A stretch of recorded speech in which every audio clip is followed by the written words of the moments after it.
ಮಾನ್ಯ ಸಭಾಪತಿಗಳು ಒಂದು ರಿಕ್ವೆಸ್ಟ್, ಆರೋಗ್ಯ ದೃಷ್ಟಿಯಲ್ಲಿ ಇದು ವೋಕಲ್ ಸ್ಟ್ರೇನ್ ಜಾಸ್ತಿ ಆಗಿದೆ, ಒಂದ್ ಸ್ವಲ್ಪ ರೆಸ್ಟ್ ಕೊಟ್ಬಿಟ್ಟು ಪುನಃ ಮಾತಾಡ್ಸಿ ಸರ್. ಡಾಕ್ಟರ್ ಅವರ ಸಲಹೆಯನ್ನು ಪರಿಗಣಿಸಲಾಗುವುದು. ಕೂತ್ಕೊಳ್ಳಿ. ಅಲ್ಲ ಡಾಕ್ಟ್ರೇ ಏನು ಮದ್ದು ಕೊಡ್ತಾರೆ ಅಂತ ಹೇಳಿದಾಗ ಅವ್ರು ಕೂತ್ಕೊಳ್ಳಿ ಕೇಳ್ತಾರೆ. ಇಲ್ಲ, ಅವ್ರ ಸ್ನೇಹಿತರಾಗಿ ಹೇಳಿದೆ ಸರ್ ಅಷ್ಟೇ. ಏನಂದ್ರೆ ಬೆಳಗ್ಗೆನು ಪಾಪ ಮಾತ್ರೆ ತಗೋತಿದ್ರು, ಒಂದ್ ಸ್ವಲ್ಪ ರೆಸ್ಟ್ ಕೊಟ್ರೆ ವೋಕಲ್ ಸ್ಟ್ರೈನ್ ಇರೋದು ಒಂದ್ ಸ್ವಲ್ಪ ರಿಲೀಫ್ ಆಗುತ್ತೆ ಸರ್. ಅದಕ್ಕೆ ರಂಗನಾಥ್ ಡಾಕ್ಟರ್ ಹೇಳಿದ್ರೆ ಸಜೆಷನ್ ಕೊಡ್ತಾರೆ. ರಂಗನಾಥ್ ಪದೇ ಪದೇ ಡಿಕೆ ಪರವಾಗಿ ಮಾತಾಡ್ತಾ ಆಗಿದೆ ಬೆಳಿಗ್ಗೆ. ಪರವಾಗಿಲ್ಲ, ಈಗ ನನಗೂ ಸಪೋರ್ಟ್ ಮಾಡ್ತಾರೆ. ಬೆಳಗ್ಗೆಯಿಂದ ತಾವು ನನಗೆ ಮೆಡಿಸಿನ್ ಕೊಟ್ರಿ.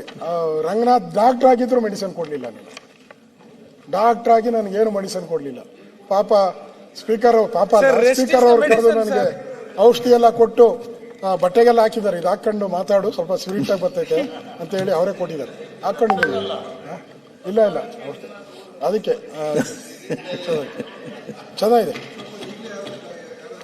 ಹೆಲ್ತ್ ಮಿನಿಸ್ಟರ್ ರೆಡಿ ಆದ್ರು ನೋಡಿ. ಅವರು ಇಲ್ಲ, ಅವ್ರು ಮಾಡ್ಬಿಟ್ಟಿದ್ದಾರೆ. You are too late. ನಾಳೆ ರೆಡಿ ಆಗ್ಬೇಕು ನೀವು. You are too late. ನಾಳೆಗೆ ರೆಡಿ ಆಗಿ. You are too late. ಯುನಾನಿ ಕರ್ನಾಟಕ ಸರ್ಕಾರ ಆರೋಗ್ಯ ಇಲಾಖೆಯಲ್ಲಿ ಯಾವಾಗಲೂ ಲೇಟೇ ಅಲ್ಲ ಸರ್. ಯುನಾನಿ ಕೊಟ್ಟಿರೋದು. ಆಯ್ತು, ಅದಕ್ಕೆ ಮಾತಾಡ್ತಾ ಇದ್ದೀನಿ. ಇಲ್ಲಾಂದ್ರೆ ಮಾತಾಡಕ್ಕೆ ಶಕ್ತಿ ಇರಲಿಲ್ಲ.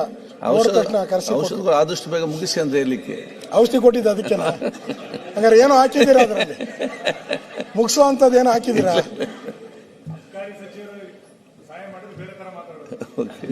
ಮುಗಿಸುವಂತದ್ದೇನು ಹಾಕಿಲ್ಲ ಅಧ್ಯಕ್ಷರೇ.